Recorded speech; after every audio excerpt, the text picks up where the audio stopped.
My ex shows up years later demanding I pay child support for a child that's not mine, and I'm left with a confusion what to do. Hey Reddit. A few years ago I dated Emma. We were both in our early 20s and went through a 2-year roller coaster of a relationship. Things ended pretty badly.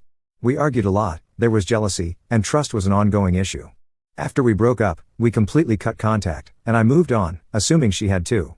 Now, at 32, I've been focusing on my career, my own life, and honestly hadn't thought of Emma in years until last month.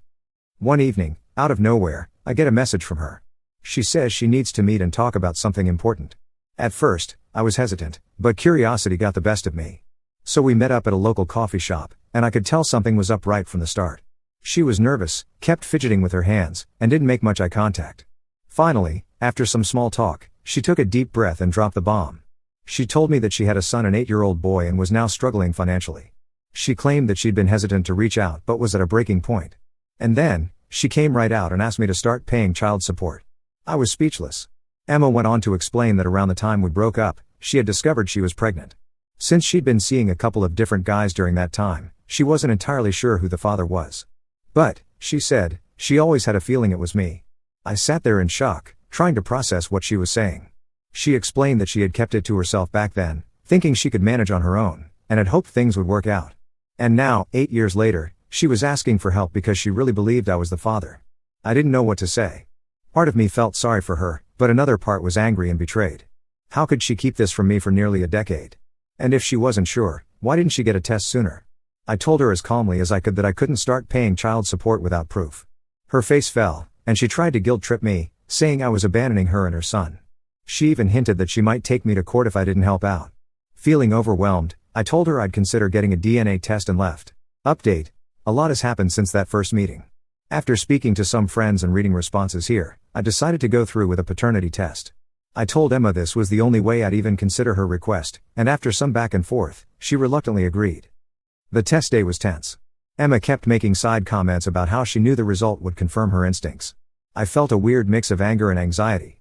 This was my life on the line, potentially being tied to a child I'd never met. The test results came back 2 weeks later, and I opened the email with my heart pounding. The test was negative. I wasn't the father. Relief washed over me, and I felt like I could finally breathe again. I reached out to Emma and, as gently as possible, told her about the results. At first, she was silent.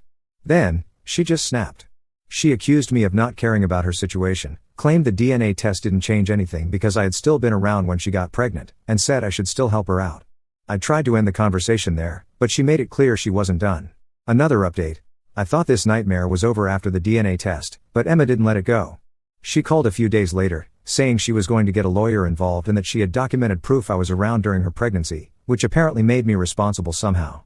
I was honestly floored by her persistence and confusion over basic facts. It seemed like she was determined to pursue legal action, so I contacted a lawyer of my own to get some clarity. My lawyer assured me that with the DNA test proving I wasn't the father, Emma had no legal standing to claim child support. They advised me to document any communication with her and be prepared, just in case.